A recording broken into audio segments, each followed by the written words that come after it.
নমস্কাৰ মই গীতাঞ্জলি শৰ্মা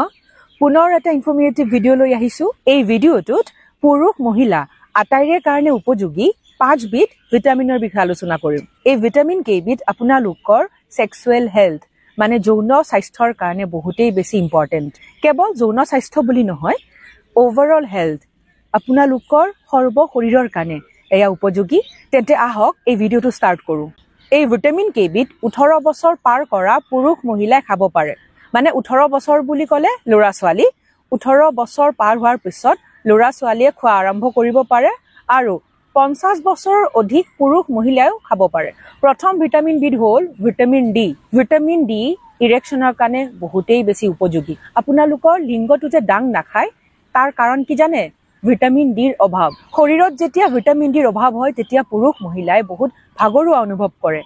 আৰু যেতিয়া আপুনি ভাগৰুৱা অনুভৱ কৰিব আপোনাৰ শৰীৰত শক্তি নাইকিয়া হ'ব তেতিয়া আপোনাৰ যৌনক্ৰিয়া কৰিবলৈ মন নাযাব আৰু ভিটামিন ডিৰ অভাৱ হলে আপোনালোকৰ শৰীৰৰ যেটো ব্লাড সাৰ্কুলেশন হেটো কমকে হয় সেইবাবে পুৰুষ মহিলাৰ শৰীৰত ভিটামিন ডি পৰ্যাপ্ত পৰিমাণৰ থকাটো বহুতেই জৰুৰী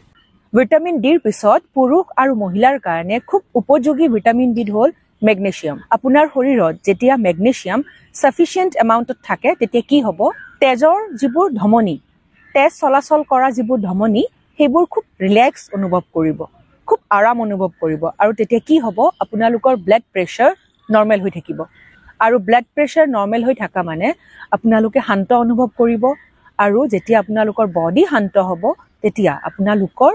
যৌন শক্তি বাঢ়িব মানে যৌনক্ৰিয়া কৰিব মন যাব আৰু পুৰুষসকলৰ ক্ষেত্ৰত কি হ'ব ইৰেক্টাইল ডিসফাংচনৰ যি সমস্যা হেয়া নাইকিয়া হ'ব মানে লিংগ যে উত্থান নহয় হেয়া নাইকিয়া হ'ব আৰু শৰীৰত মেগনেছিয়ামৰ অভাৱ হলে মহিলাসকলৰ যৌনক্ৰিয়া কৰিব মন নাযায় সেই কাৰণে পুৰুষ মহিলা আটায়ে মেগনেছিয়াম যুক্ত খাদ্য খাব লাগে ইয়াৰ পিছৰ খুব ইম্পৰ্টেন্ট ভিটামিন বিধ হ'ল জিংক আমাৰ শৰীৰৰ কাৰণে বহুতেই বেছি এসেনশিয়াল জিংকৰ কাম কি জানে জিংকে পুৰুষৰ শৰীৰত টেস্টোস্টেৰন লেভেলক বঢ়ায় আপোনালোকৰ যৌনাংগলৈকে তেজৰ যেটো চলাচল তাক বঢ়ায় আৰু যেতিয়া যৌনাংগলে তেজৰ চলাচলৰ মাত্ৰা বাঢ়িব তেতিয়া অটোমেটিক্যালি আপোনালোকৰ যৌনক্ৰিয়া কৰিব মন যাব আপোনালোকৰ যৌন জীৱন খুব সক্ৰিয় হৈ পৰিব জিংকৰ আৰু এটা উপযোগিতা কি জানে জিংকে পুৰুষৰ শৰীৰত বীৰ্যৰ উৎপাদন বঢ়ায় ইয়াৰ পিছৰ খুব এসেনশিয়াল ভিটামিন বিধ হ'ল ভিটামিন B3 যেতিয়া আপুনি ভিটামিন B3 সঠিক মাত্ৰাত ল'ব আপোনাৰ শৰীৰত সঠিক মাত্ৰাত থাকিব ভিটামিন B3 তেতিয়া আপোনালোকৰ শৰীৰত কোলেষ্টৰল আৰু ইৰেকচনৰ যেটো সমস্যা আছে হেয়া নাইকিয়া হ'ব পুৰুষসকলৰ ক্ষেত্ৰত কৈছো হা আৰু মহিলাসকলৰ কাৰণে এয়া হাৰ্টৰ হেলথৰ কাৰণে বহুত ইম্পৰ্টেন্ট মানে পুৰুষ মহিলা আটাইৰ কাৰণে ইম্পৰ্টেন্ট সো আপোনালোকে এনেকুৱা খাদ্য খাওক য'ত ভিটামিন B3 পোৱা যায়